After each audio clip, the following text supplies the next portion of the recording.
ದಾಸವಾಳದ ಗಿಡ ಮನೆಯಲ್ಲಿದ್ದರೆ ಆ ಮನೆಯಲ್ಲಿ ಏನಾಗುತ್ತದೆ ಗೊತ್ತಾ? ಬಹಳಷ್ಟು ಜನರಿಗೆ ಇದು ತಿಳಿಯದೆ ಕಷ್ಟಗಳನ್ನು ತಾವಾಗಿಯೇ ತಂದುಕೊಳ್ಳುತ್ತಿರುತ್ತಾರೆ. ನಮ್ಮ ಭಾರತೀಯ ಸಂಸ್ಕೃತಿ ಮತ್ತು ಸನಾತನ ಧರ್ಮದಲ್ಲಿ ಪ್ರಕೃತಿಗೂ ಹಾಗೂ ಮನುಷ್ಯನಿಗೂ ಅವಿನಾಭಾವ ಸಂಬಂಧವಿದೆ. ನಮ್ಮ ಪೂರ್ವಜರು ಪ್ರತಿಯೊಂದು ಸಸ್ಯದಲ್ಲಿಯೂ ದೈವತ್ವವನ್ನು ಮತ್ತು ಒಂದು ಶಕ್ತಿಯನ್ನು ಕಂಡಿದ್ದಾರೆ. ಅದಕ್ಕಾಗಿಯೇ ನಮ್ಮ ಮನೆಯಲ್ಲಿ ನಾವು ಬೆಳೆಸುವ ಗಿಡಗಳು ಕೇವಲ ಅಂದಕ್ಕಾಗಿ ಮಾತ್ರವಲ್ಲ, ಅವು ನಮ್ಮ ಜೀವನದ ಹಾದಿಯನ್ನು ಮತ್ತು ನಮ್ಮ ಮನೆಯಲ್ಲಿನ ಶಕ್ತಿಯನ್ನು ಪ್ರಭಾವಿಸುತ್ತವೆ ಎಂದು ನಂಬಲಾಗುತ್ತದೆ. ಈ ಹಿನ್ನೆಲೆಯಲ್ಲಿಯೇ ನಮ್ಮೆಲ್ಲರ ಮನೆಗಳಲ್ಲಿ ಸಾಮಾನ್ಯವಾಗಿ ಕಂಡುಬರುವ ಒಂದು ಅದ್ಭುತವಾದ ಮತ್ತು ಅತ್ಯಂತ ಪವಿತ್ರವಾದ ಗಿಡವೆಂದರೆ ದಾಸವಾಳ. 5 ದಳಗಳೊಂದಿಗೆ ಕೆಂಪು ಬಣ್ಣದಲ್ಲಿ ಅರಳುವ ದಾಸವಾಳದ ಹೂವುಗಳನ್ನು ನೋಡಿದ ತಕ್ಷಣ ಯಾರಿಗಾದರೂ ಮನಸ್ಸು ರೋಮಾಂಚನಗೊಳ್ಳುತ್ತದೆ. ಆದರೆ ಈ ದಾಸವಾಳದ ಗಿಡವನ್ನು ಬೆಳೆಸುವ ವಿಷಯದಲ್ಲಿ ಎಲ್ಲರಿಗೂ ಅನೇಕ ಅನುಮಾನಗಳು ಬರುತ್ತಿರುತ್ತವೆ. ದಾಸವಾಳದ ಗಿಡವನ್ನು ಮನೆಯ ಆವರಣದಲ್ಲಿ ಬೆಳೆಸಬೇಕಾ ಅಥವಾ ಬೆಳೆಸಬಾರದಾ? ಒಂದು ವೇಳೆ ಬೆಳೆಸಿದರೆ ಎಂತಹ ಆಧ್ಯಾತ್ಮಿಕ ಬದಲಾವಣೆಗಳು ಸಂಭವಿಸುತ್ತವೆ? ದಾಸವಾಳದ ಗಿಡವನ್ನು ಮನೆಯಲ್ಲಿ ಬೆಳೆಸುವುದರಿಂದ ಏನಾದರೂ ವಾಸ್ತು ದೋಷಗಳು ಉಂಟಾಗುತ್ತವೆಯೇ ಎಂಬಿತ್ಯಾದಿ ಅನೇಕ ಪ್ರಶ್ನೆಗಳು ಬರುತ್ತಿರುತ್ತವೆ. ಹಾಗಾದರೆ ಆ ಎಲ್ಲಾ ಪ್ರಶ್ನೆಗಳಿಗೆ ಉತ್ತರ ಏನೆಂಬುದನ್ನು ಇಂದು ನಾವು ಈ ವಿಡಿಯೋದಲ್ಲಿ ಅತ್ಯಂತ ವಿವರವಾಗಿ ತಿಳಿದುಕೊಳ್ಳೋಣ. ಈ ವಿಷಯವನ್ನು ಕೇಳಿದ ನಂತರ ನೀವು ಕೂಡ ಆಶ್ಚರ್ಯ ಪಡುವುದು ಖಂಡಿತ. ದಾಸವಾಳದ ಗಿಡದ ಹಿಂದೆ ಇಷ್ಟೊಂದು ರಹಸ್ಯಗಳು, ಇಷ್ಟೊಂದು ಶಾಸ್ತ್ರ ವಿಶೇಷಗಳು ಇವೆಯಾ ಎಂದು ನೀವು ಖಂಡಿತವಾಗಿಯೂ ಆಶ್ಚರ್ಯಚಕಿತರಾಗುತ್ತೀರಿ. ಅದಕ್ಕಾಗಿಯೇ ಈ ವಿಡಿಯೋವನ್ನು ಎಲ್ಲೂ ಸ್ಕಿಪ್ ಮಾಡದೆ ಪ್ರತಿ ನಿಮಿಷವೂ ತುಂಬಾ ಜಾಗರೂಕತೆಯಿಂದ ಕೊನೆಯವರೆಗೂ ನೋಡಿ. ಆಗಲೇ ನಿಮಗೆ ಸಂಪೂರ್ಣ ಮಾಹಿತಿ ಅರ್ಥವಾಗುತ್ತದೆ.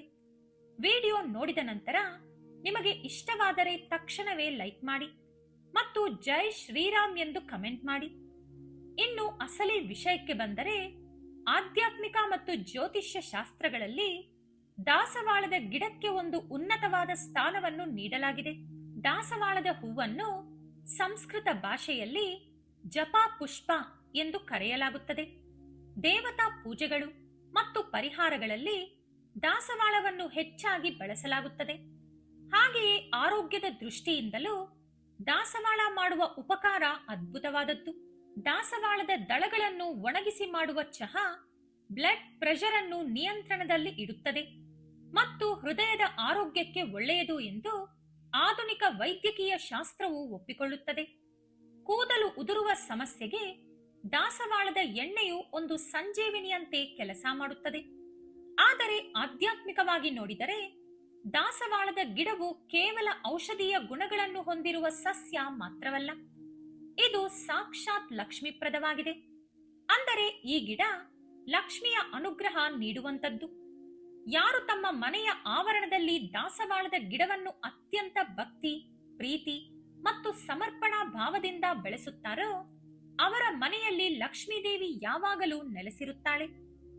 ಎಲ್ಲಿ ದಾಸವಾಳದ ಹೂವುಗಳು ನಿತ್ಯವೂ ಅರಳಿ ಸುಗಂಧವನ್ನು ಸೂಸುತ್ತಿರುತ್ತವೆಯೋ ಆ ಸ್ಥಳವು ಲಕ್ಷ್ಮೀ ಕಟಾಕ್ಷದ ನೆಲೆಯಾಗುತ್ತದೆ ಎಂದು ನಮ್ಮ ಪುರಾಣಗಳು ಸ್ಪಷ್ಟಪಡಿಸುತ್ತವೆ.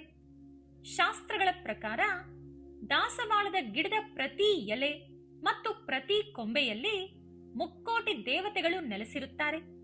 ಇದು ಕೇಳಲು ವಿಚಿತ್ರವಾಗಿ ಅನಿಸಬಹುದು, ಆದರೆ ಇಂತಹ ಪವಿತ್ರವಾದ ಸಸ್ಯಗಳಲ್ಲಿ ಒಂದು ದೈವಿಕ ವೈಬ್ರೇಷನ್ ಅಂದರೆ ಸ್ಪಂದನೆ ಅಡಗಿರುತ್ತದೆ. ಅದಕ್ಕಾಗಿಯೇ ಯಾವುದೇ ಭಯವಿಲ್ಲದೆ, ಎಂತಹದ್ದೇ ಅನುಮಾನವಿಲ್ಲದೆ ಯಾರೇ ಆದರೂ ದಾಸವಾಳದ ಗಿಡವನ್ನು ತಮ್ಮ ಮನೆಯ ಬಳಿ ಬೆಳೆಸಿಕೊಳ್ಳಬಹುದು.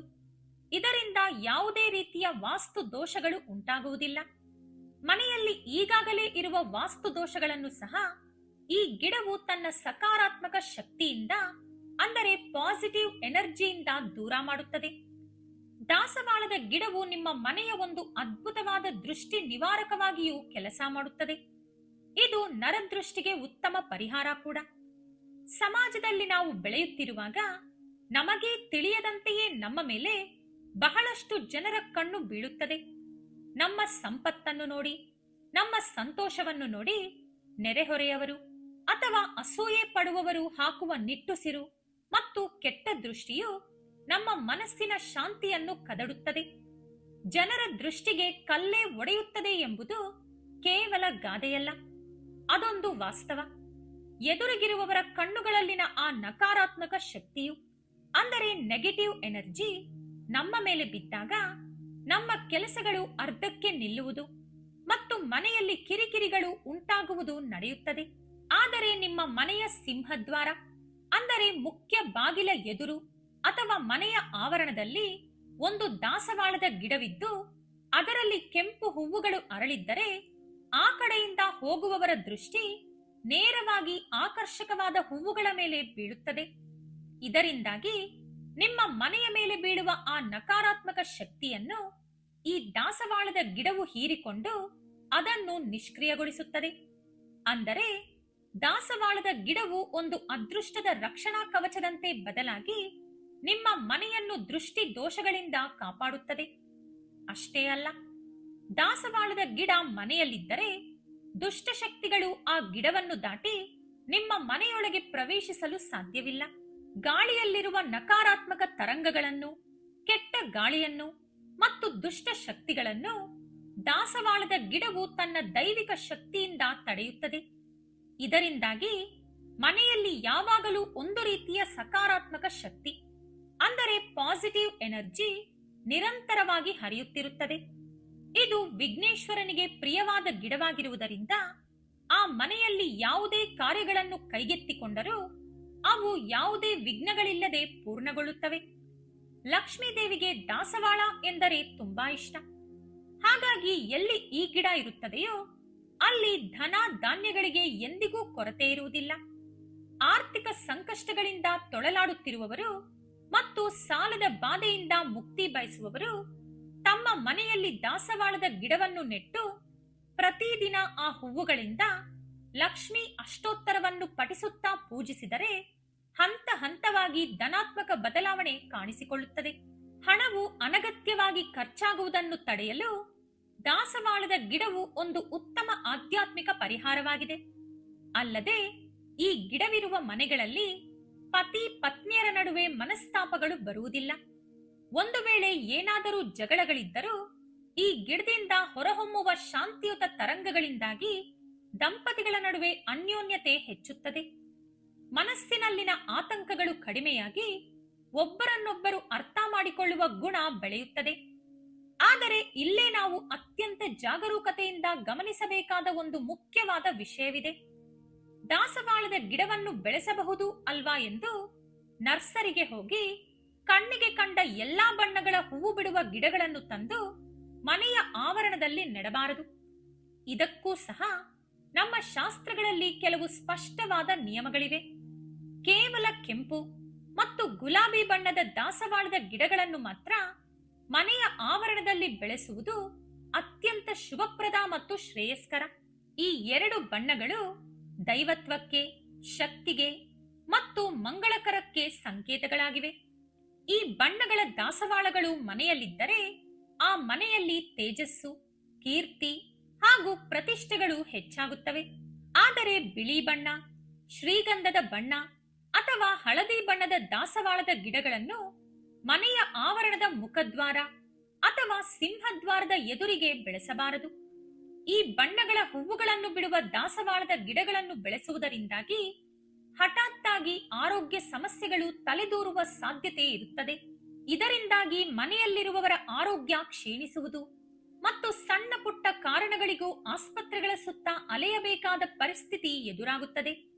ಅಷ್ಟೇ ಅಲ್ಲದೆ ಈ ಬಣ್ಣಗಳ, ಅಂದರೆ ಬಿಳಿ, ಹಳದಿ ಮತ್ತು ಶ್ರೀಗಂಧದ ಬಣ್ಣದ ದಾಸವಾಳಗಳು ಮನೆಯಲ್ಲಿದ್ದರೆ ಪತಿ ಪತ್ನಿಯರ ನಡುವೆ ಅನಗತ್ಯ ಜಗಳಗಳು ಬರುವುದು, ಒಬ್ಬರ ಮೇಲೊಬ್ಬರಿಗೆ ಅನುಮಾನಗಳು ಮೂಡುವುದು ಮತ್ತು ಮಾನಸಿಕ ಅಶಾಂತಿ ಉಂಟಾಗುವಂತಹ ನಕಾರಾತ್ಮಕ ಪರಿಸ್ಥಿತಿಗಳು ಎದುರಾಗಬಹುದು.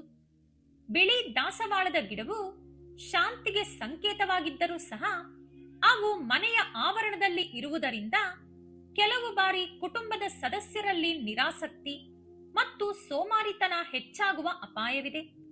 ಆದ್ದರಿಂದ ನೀವು ಗಿಡವನ್ನು ಆಯ್ಕೆ ಮಾಡಿಕೊಳ್ಳುವಾಗ ಕೇವಲ ಕೆಂಪು ಅಥವಾ ಗಾಢವಾದ ಬಣ್ಣಗಳನ್ನೇ ಆಯ್ದುಕೊಳ್ಳುವುದು ಸರ್ವದಾ ಉತ್ತಮ. ದಾಸವಾಳದ ಗಿಡವನ್ನು ನೆಡುವಾಗಲೂ ಸಹ ದಿಕ್ಕುಗಳ ಬಗ್ಗೆ ತಿಳುವಳಿಕೆ ಇರಬೇಕು. ವಾಸ್ತುಶಾಸ್ತ್ರದ ಪ್ರಕಾರ ದಾಸವಾಳದ ಗಿಡವನ್ನು ಮನೆಯ ಪೂರ್ವ ದಿಕ್ಕಿನಲ್ಲಿ ಅಂದರೆ ಈಸ್ಟ್ ಅಥವಾ ಉತ್ತರ ದಿಕ್ಕಿನಲ್ಲಿ ಅಂದರೆ ನಾರ್ತ್ ಅಲ್ಲಿ ನೆಡುವುದರಿಂದ ಅದ್ಭುತವಾದ ಫಲಿತಾಂಶಗಳು ಇರುತ್ತವೆ. ಪೂರ್ವ ದಿಕ್ಕು ಸೂರ್ಯನ ಆಧಿಪತ್ಯವಿರುವ ದಿಕ್ಕಾಗಿದೆ. ಆದ್ದರಿಂದ ಅಲ್ಲಿ ಕೆಂಪು ದಾಸವಾಳದ ಗಿಡವನ್ನು ನೆಡುವುದರಿಂದ ಸೂರ್ಯನ ಶಕ್ತಿಯು ಮನೆಯೊಳಗೆ ಹೇರಳವಾಗಿ ಪ್ರವೇಶಿಸುತ್ತದೆ. ಮನೆಯಲ್ಲಿ ಇರುವವರಲ್ಲಿ ಆತ್ಮವಿಶ್ವಾಸ ಹೆಚ್ಚಾಗುತ್ತದೆ. ಸರ್ಕಾರಿ ಕೆಲಸ ಕಾರ್ಯಗಳಲ್ಲಿ ಯಶಸ್ಸು ಲಭಿಸುತ್ತದೆ. ಹಾಗೆಯೇ ದಾಸವಾಳದ ಗಿಡವು ಯಾವಾಗಲೂ ಹಸಿರಾಗಿ ಕಳೆಯಿಂದ ಅಂದರೆ ಜೀವಕಳೆಯಿಂದ ಕೂಡಿರಬೇಕು. ಆ ಗಿಡಕ್ಕೆ ನಿಯಮಿತವಾಗಿ ನೀರು ಹಾಕುತ್ತಾ ಹುಳುಗಳು ಹತ್ತದಂತೆ ಜಾಗರೂಕತೆಯಿಂದ ನೋಡಿಕೊಳ್ಳಬೇಕು. ಗಿಡವು ಒಣಗಿ ಹೋಗುತ್ತಿದ್ದರೆ ಅದನ್ನೊಂದು ಎಚ್ಚರಿಕೆ ಎಂದು ಭಾವಿಸಬೇಕು. ಅಂದರೆ ಮನೆಯಲ್ಲಿ ನಕಾರಾತ್ಮಕ ಶಕ್ತಿ ಅಂದರೆ ನೆಗೆಟಿವ್ ಎನರ್ಜಿ ಹೆಚ್ಚಾಗುತ್ತಿದೆ ಎಂದು ಅರ್ಥ. ಅಂತಹ ಸಂದರ್ಭದಲ್ಲಿ ಆ ಒಣಗಿ ಹೋದ ಗಿಡವನ್ನು ತಕ್ಷಣವೇ ಬದಲಾಯಿಸಿ ಹೊಸ ಗಿಡವನ್ನು ನೆಡಬೇಕು. ಗಿಡದೊಂದಿಗೆ ನಾವು ಎಷ್ಟು ಪ್ರೀತಿಯಿಂದ ಸಂವಹನ ನಡೆಸುತ್ತೇವೆಯೋ ಅಂದರೆ ಮಾತನಾಡುತ್ತೇವೆಯೋ ಅದು ನಮಗೆ ಅಷ್ಟೇ ಸಕಾರಾತ್ಮಕ ತರಂಗಗಳನ್ನು ಅಂದರೆ ಪಾಸಿಟಿವ್ ವೈಬ್ರೇಷನ್ಸ್ ನೀಡುತ್ತದೆ. ದಾಸವಾಳದ ಎಲೆಗಳು ಸಹ ಅತ್ಯಂತ ಪವಿತ್ರವಾದುವು. ಅಮ್ಮನವರ ಪೂಜೆ ಹಾಗೂ ವಿನಾಯಕನ ಪೂಜೆಯಲ್ಲಿ ಪತ್ರ ಪೂಜೆ ಅಂದರೆ ಎಲೆಗಳಿಂದ ಮಾಡುವ ಪೂಜೆ ಮಾಡುವಾಗ ದಾಸವಾಳದ ಎಲೆಗಳನ್ನು ಬಳಸುವುದರಿಂದ ನಮ್ಮ ಕೋರಿಕೆಗಳು ಶೀಘ್ರವಾಗಿ ಈಡೇರುತ್ತವೆ. ಮತ್ತೊಂದು ವಿಶೇಷವೇನೆಂದರೆ ದಾಸವಾಳದ ಗಿಡವು ನಮ್ಮ ಮಾನಸಿಕ ಆರೋಗ್ಯದ ಮೇಲೂ ಪ್ರಭಾವ ಬೀರುತ್ತದೆ. ಆಧುನಿಕ ಕಾಲದಲ್ಲಿ ಒತ್ತಡ ಎಂಬುದು ಪ್ರತಿಯೊಬ್ಬರ ಜೀವನದ ಭಾಗವಾಗಿ ಬಿಟ್ಟಿದೆ. ಪ್ರತಿದಿನ ಮುಂಜಾನೆ ನಿದ್ರೆಯಿಂದ ಎದ್ದ ತಕ್ಷಣವೇ ಅರಳಿದ ಕೆಂಪು ದಾಸವಾಳದ ಹೂವುಗಳನ್ನು ನೋಡುವುದರಿಂದ ನಮ್ಮ ಮೆದುಳಿನಲ್ಲಿನ ಒತ್ತಡದ ಹಾರ್ಮೋನ್ಗಳು ಕಡಿಮೆಯಾಗಿ ಪ್ರಶಾಂತತೆ ಲಭಿಸುತ್ತದೆ. ಬಣ್ಣದ ಚಿಕಿತ್ಸೆ ಅಂದರೆ ಕ್ರೋಮೋಥೆರಪಿ ಅಥವಾ ಕಲರ್ ಥೆರಪಿ ಪ್ರಕಾರವೂ ಸಹ ಕೆಂಪು ಬಣ್ಣವು ನಮ್ಮಲ್ಲಿ ಉತ್ಸಾಹ ಮತ್ತು ಧೈರ್ಯವನ್ನು ತುಂಬುತ್ತದೆ. ವಿದ್ಯಾರ್ಥಿಗಳಿರುವ ಮನೆಗಳಲ್ಲಿ ದಾಸವಾಳದ ಗಿಡವಿದ್ದರೆ ಅವರಲ್ಲಿ ಏಕಾಗ್ರತೆ ಹೆಚ್ಚುತ್ತದೆ. ಓದಿನ ಕಡೆಗೆ ಆಸಕ್ತಿ ಮೂಡುತ್ತದೆ. ಸೂರ್ಯನ ಶಕ್ತಿಯ ಪ್ರತಿರೂಪವಾಗಿರುವ ಈ ಗಿಡವು ಜ್ಞಾನ ಮತ್ತು ಬುದ್ಧಿವಂತಿಕೆಯನ್ನು ಪ್ರಸಾದಿಸುತ್ತದೆ. ಲಕ್ಷ್ಮೀದೇವಿಯ ಅನುಗ್ರಹವಿದ್ದರೆ ಮಾತ್ರ ಸಂಪತ್ತು ಬರುತ್ತದೆ. ಆ ಸಂಪತ್ತು ಸ್ಥಿರವಾಗಿ ಅಂದರೆ ನಿರಂತರವಾಗಿ ಇರಬೇಕಾದರೆ ವಿನಾಯಕನ ಅನುಗ್ರಹ ಅತ್ಯಗತ್ಯ. ಇಬ್ಬರೂ ದೇವತೆಗಳಿಗೆ ಪ್ರಿಯವಾದ ದಾಸವಾಳದ ಗಿಡವನ್ನು ಬೆಳೆಸುವ ಮೂಲಕ ಏಕಕಾಲದಲ್ಲಿ ಇಬ್ಬರ ಆಶೀರ್ವಾದವನ್ನು ಸಹ ಪಡೆಯಬಹುದು. ದಾಸವಾಳದ ಗಿಡವಿರುವ ಮನೆಯಲ್ಲಿ ಸಮಸ್ಯೆಗಳು ಸುಳಿಯುವುದಿಲ್ಲ ಎಂಬುದು ಕೇವಲ ಒಂದು ನಂಬಿಕೆ ಮಾತ್ರವಲ್ಲ, ಅದು ತಲೆಮಾರುಗಳಿಂದ ಬರುತ್ತಿರುವ ಅನುಭವಪೂರ್ವಕ ಸತ್ಯವಾಗಿದೆ. ದೇವರಿಗೆ ಪೂಜೆ ಮಾಡಲು ಹೊರಗಿನ ಮಾರುಕಟ್ಟೆಯಿಂದ ರಾಸಾಯನಿಕಗಳನ್ನು ಸಿಂಪಡಿಸಿ ಬೆಳೆಸಿದ ಹೂವುಗಳನ್ನು ಕೊಳ್ಳುವುದಕ್ಕಿಂತ ನಮ್ಮ ಮನೆಯ ಹಿತ್ತಲಿನಲ್ಲಿ ನಾವೇ ಸ್ವತಃ ಬೆಳೆಸಿದ ಪವಿತ್ರವಾದ ದಾಸವಾಳದ ಹೂವುಗಳಿಂದ ದೈವ ಪ್ರಾರ್ಥನೆ ಮಾಡುವುದರಿಂದ ಸಿಗುವ ಆಧ್ಯಾತ್ಮಿಕ ತೃಪ್ತಿಯೇ ಬೇರೆ. ಆ ಹೂವುಗಳನ್ನು ಕೀಳುವಾಗಲೂ ಸಹ ಅತ್ಯಂತ ಮೃದುವಾಗಿ ಮನಸ್ಸಿನಲ್ಲಿ ಓಂ ಗಂ ಗಣಪತಯೇ ನಮಃ ಅಥವಾ ಓಂ ಶ್ರೀಮಾತ್ರೇ ನಮಃ ಎಂದು ಸ್ಮರಿಸುತ್ತಾ ಕೀಳಬೇಕು. ಗಿಡಕ್ಕೆ ಯಾವುದೇ ರೀತಿಯ ನೋವಾಗದಂತೆ ಹೂವುಗಳನ್ನು ಸಂಗ್ರಹಿಸಬೇಕು. ಇದರಿಂದ ನಿಮಗೆ ಪುಣ್ಯಫಲ ಸಿಗುವುದಷ್ಟೇ ಅಲ್ಲದೆ ಆ ದಿನವಿಡೀ ಅತ್ಯಂತ ಉಲ್ಲಾಸದಿಂದ ಕೂಡಿರುತ್ತದೆ. ಧನ ವೃದ್ಧಿಗಾಗಿ, ಕೌಟುಂಬಿಕ ಸುಖಕ್ಕಾಗಿ ಮತ್ತು ದೃಷ್ಟಿದೋಷಗಳ ನಿವಾರಣೆಗಾಗಿ ದಾಸವಾಳದ ಗಿಡವನ್ನು ಮೀರಿದ ನೈಸರ್ಗಿಕವಾದ ಪರಿಹಾರ ಮತ್ತೊಂದಿಲ್ಲ. ದಾಸವಾಳದ ಗಿಡವು ಕೇವಲ ಪೂಜೆಗಷ್ಟೇ ಅಲ್ಲ, ನಮ್ಮ ಆರೋಗ್ಯ ಮತ್ತು ಸೌಂದರ್ಯ ಸಂರಕ್ಷಣೆಯಲ್ಲೂ ಒಂದು ಅದ್ಭುತವಾದ ಸಂಜೀವಿನಿಯಂತೆ ಕೆಲಸ ಮಾಡುತ್ತದೆ. ಆಯುರ್ವೇದ ಶಾಸ್ತ್ರದ ಪ್ರಕಾರ ದಾಸವಾಳದ ಹೂವುಗಳು, ಎಲೆಗಳು ಮತ್ತು ಬೇರುಗಳಲ್ಲಿ ಅನೇಕ ಔಷಧೀಯ ಗುಣಗಳು ಅಡಗಿವೆ. ಮೊದಲನೆಯದಾಗಿ ಕೂದಲಿನ ಸಂರಕ್ಷಣೆಯ ಬಗ್ಗೆ ಹೇಳುವುದಾದರೆ, ಇಂದಿನ ದಿನಗಳಲ್ಲಿ ಬಹಳಷ್ಟು ಜನರನ್ನು ಕಾಡುತ್ತಿರುವ ಕೂದಲು ಉದುರುವಿಕೆ, ಹೊಟ್ಟು ಮತ್ತು ಸಣ್ಣ ವಯಸ್ಸಿನಲ್ಲೇ ಕೂದಲು ಬಿಳಿಯಾಗುವಂತಹ ಸಮಸ್ಯೆಗಳಿಗೆ ದಾಸವಾಳವು ಒಂದು ರಾಮಬಾಣವಾಗಿದೆ. ದಾಸವಾಳದ ಎಲೆಗಳು ಮತ್ತು ಹೂವುಗಳನ್ನು ನುಣ್ಣಗೆ ಅರೆದು ತಲೆಗೆ ಪ್ಯಾಕ್ ರೀತಿಯಲ್ಲಿ ಹಚ್ಚಿಕೊಳ್ಳುವುದರಿಂದ ಕೂದಲಿನ ಬೇರುಗಳು ಗಟ್ಟಿಯಾಗುತ್ತವೆ. ದಾಸವಾಳದ ಹೂವುಗಳನ್ನು ಕೊಬ್ಬರಿ ಎಣ್ಣೆಯಲ್ಲಿ ಹಾಕಿ ಕುದಿಸಿ ಆ ಎಣ್ಣೆಯನ್ನು ನಿಯಮಿತವಾಗಿ ಬಳಸುವುದರಿಂದ ಕೂದಲು ಕಪ್ಪಾಗಿ ಮತ್ತು ದಟ್ಟವಾಗಿ ಬೆಳೆಯುತ್ತದೆ. ಇದು ನೈಸರ್ಗಿಕ ಕಂಡೀಷನರ್ ಆಗಿ ಕೆಲಸ ಮಾಡಿ ಕೂದಲಿಗೆ ಉತ್ತಮ ಹೊಳಪನ್ನು ನೀಡುತ್ತದೆ. ಇನ್ನು ಚರ್ಮದ ಸೌಂದರ್ಯದ ವಿಷಯಕ್ಕೆ ಬಂದರೆ, ದಾಸವಾಳದಲ್ಲಿರುವ ಆಂಟಿ ಆಕ್ಸಿಡೆಂಟ್ಗಳು ಚರ್ಮದ ಮೇಲೆ ಸುಕ್ಕುಗಳು ಬರದಂತೆ ಕಾಪಾಡುತ್ತವೆ. ದಾಸವಾಳದ ದಳಗಳ ಪುಡಿಯನ್ನು ಮುಖಕ್ಕೆ ಪ್ಯಾಕ್ ರೀತಿಯಲ್ಲಿ ಹಚ್ಚಿಕೊಳ್ಳುವುದರಿಂದ ಚರ್ಮವು ಮೃದುವಾಗುತ್ತದೆ. ಇದು ಚರ್ಮದಲ್ಲಿನ ಸತ್ತ ಕೋಶಗಳನ್ನು ನಿವಾರಿಸಿ ನೈಸರ್ಗಿಕವಾದ ಹೊಳಪನ್ನು ನೀಡುತ್ತದೆ. ಮುಖ್ಯವಾಗಿ ಮೊಡವೆಗಳು ಮತ್ತು ಕಲೆಗಳಿಂದ ಬಳಲುತ್ತಿರುವವರಿಗೆ ದಾಸವಾಳವು ಅದ್ಭುತವಾಗಿ ಕೆಲಸ ಮಾಡುತ್ತದೆ. ದಾಸವಾಳದ ಚಹಾ ಬಗ್ಗೆ ಪ್ರಸ್ತುತ ಪ್ರಪಂಚದಾದ್ಯಂತ ದೊಡ್ಡ ಚರ್ಚೆಯೇ ನಡೆಯುತ್ತಿದೆ. ಒಣಗಿದ ದಾಸವಾಳದ ದಳಗಳಿಂದ ತಯಾರಿಸುವ ಈ ಚಹಾವನ್ನು ಹರ್ಬಲ್ ಟೀ ಎಂದು ಕರೆಯಲಾಗುತ್ತದೆ. ಈ ಚಹಾವನ್ನು ಕುಡಿಯುವುದರಿಂದ ಶರೀರದಲ್ಲಿ ರಕ್ತದ ಒತ್ತಡ ಅಂದರೆ ಬ್ಲಡ್ ಪ್ರೆಷರ್ ನಿಯಂತ್ರಣದಲ್ಲಿರುತ್ತದೆ. ಅಧಿಕ ರಕ್ತದೊತ್ತಡದಿಂದ ಬಳಲುತ್ತಿರುವವರು ದಿನಕ್ಕೆ 1 ಕಪ್ ದಾಸವಾಳದ ಚಹಾ ಕುಡಿಯುವುದರಿಂದ ಉತ್ತಮ ಫಲಿತಾಂಶ ಸಿಗುತ್ತದೆ. ಇದು ರಕ್ತದಲ್ಲಿನ ಕೆಟ್ಟ ಕೊಲೆಸ್ಟ್ರಾಲ್ ಅನ್ನು ಕಡಿಮೆ ಮಾಡಿ ಹೃದಯದ ಆರೋಗ್ಯವನ್ನು ಸುಧಾರಿಸುತ್ತದೆ. ಅಷ್ಟೇ ಅಲ್ಲದೆ ದಾಸವಾಳದ ಚಹಾದಲ್ಲಿ ವಿಟಮಿನ್ ಸಿ ಸಮೃದ್ಧವಾಗಿರುತ್ತದೆ. ಇದು ನಮ್ಮ ಶರೀರದಲ್ಲಿ ರೋಗ ನಿರೋಧಕ ಶಕ್ತಿಯನ್ನು ಅಂದರೆ ಇಮ್ಯುನಿಟಿಯನ್ನು ಹೆಚ್ಚಿಸಲು ಸಹಾಯ ಮಾಡುತ್ತದೆ. ತೂಕ ಇಳಿಸಿಕೊಳ್ಳಲು ಬಯಸುವವರಿಗೂ ಸಹ ಈ ಚಹಾ ತುಂಬಾ ಪ್ರಯೋಜನಕಾರಿಯಾಗಿದೆ. ಏಕೆಂದರೆ ಇದು ಶರೀರದಲ್ಲಿನ ಅನಗತ್ಯ ಕೊಬ್ಬನ್ನು ಕರಗಿಸಲು ಸಹಾಯ ಮಾಡುತ್ತದೆ. ಲಿವರ್ಗೆ ಸಂಬಂಧಿಸಿದ ಸಮಸ್ಯೆಗಳಿರುವವರು ಸಹ ದಾಸವಾಳದ ಚಹಾವನ್ನು ಸೇವಿಸುವುದರಿಂದ ಲಿವರ್ನ ಕಾರ್ಯಕ್ಷಮತೆ ಸುಧಾರಿಸುತ್ತದೆ. ಇಷ್ಟೇ ಅಲ್ಲದೆ ದಾಸವಾಳದಿಂದ ಇನ್ನೂ ಕೆಲವು ಆರೋಗ್ಯ ಪ್ರಯೋಜನಗಳಿವೆ. ಮಹಿಳೆಯರಲ್ಲಿ ಕಂಡುಬರುವ ಮುಟ್ಟಿನ ಸಮಸ್ಯೆಗಳನ್ನು ನಿವಾರಿಸುವಲ್ಲಿ ದಾಸವಾಳದ ಹೂವುಗಳು ಸಹಾಯ ಮಾಡುತ್ತವೆ. ಹಾರ್ಮೋನ್ಗಳ ಅಸಮತೋಲನದಿಂದ ಉಂಟಾಗುವ ತೊಂದರೆಗಳಿಗೆ ದಾಸವಾಳದ ದಳಗಳ ಕಷಾಯವನ್ನು ತಯಾರಿಸಿ ಸೇವಿಸುವುದರಿಂದ ಉಪಶಮನ ಸಿಗುತ್ತದೆ. ಶರೀರದಲ್ಲಿ ಅತಿಯಾದ ಉಷ್ಣತೆ ಇದ್ದಾಗ ದಾಸವಾಳದ ಹೂವುಗಳನ್ನು ನೀರಿನಲ್ಲಿ ನೆನೆಸಿ ಆ ನೀರನ್ನು ಕುಡಿದರೆ ಶರೀರವು ತಂಪಾಗುತ್ತದೆ. ಮೂತ್ರಪಿಂಡದಲ್ಲಿ ಕಲ್ಲು ಇರುವವರು ಸಹ ದಾಸವಾಳದ ಕಷಾಯವನ್ನು ತೆಗೆದುಕೊಳ್ಳುವುದರಿಂದ ಆರಾಮವನ್ನು ಪಡೆಯುತ್ತಾರೆ. ದಾಸವಾಳದ ಹೂವುಗಳಲ್ಲಿರುವ ಆಂಥೋಸಯಾನಿನ್ ಕ್ಯಾನ್ಸರ್ ಕೋಶಗಳ ಬೆಳವಣಿಗೆಯನ್ನು ತಡೆಯುವ ಶಕ್ತಿಯನ್ನು ಹೊಂದಿವೆ. ಆದರೆ ಒಂದು ಸಣ್ಣ ಜಾಗರೂಕತೆ ಏನೆಂದರೆ, ಗರ್ಭಿಣಿಯರು ಅಥವಾ ಕಡಿಮೆ ರಕ್ತದೊತ್ತಡ ಅಂದರೆ ಲೋ ಬಿಪಿ ಇರುವವರು ದಾಸವಾಳದ ಚಹಾವನ್ನು ಸೇವಿಸುವ ಮುನ್ನ ವೈದ್ಯರ ಸಲಹೆ ಪಡೆಯುವುದು ಸೂಕ್ತ. ನಮ್ಮ ಮನೆಯ ಮುಂಭಾಗದಲ್ಲೇ ಸಿಗುವ ಈ ದಾಸವಾಳದ ಗಿಡವನ್ನು ಸರಿಯಾಗಿ ಬಳಸಿಕೊಂಡರೆ ನಾವು ದುಬಾರಿ ಔಷಧಿಗಳು ಮತ್ತು ಬ್ಯೂಟಿ ಪ್ರಾಡಕ್ಟ್ಗಳನ್ನು ಕೊಳ್ಳುವ ಅಗತ್ಯವೇ ಇರುವುದಿಲ್ಲ.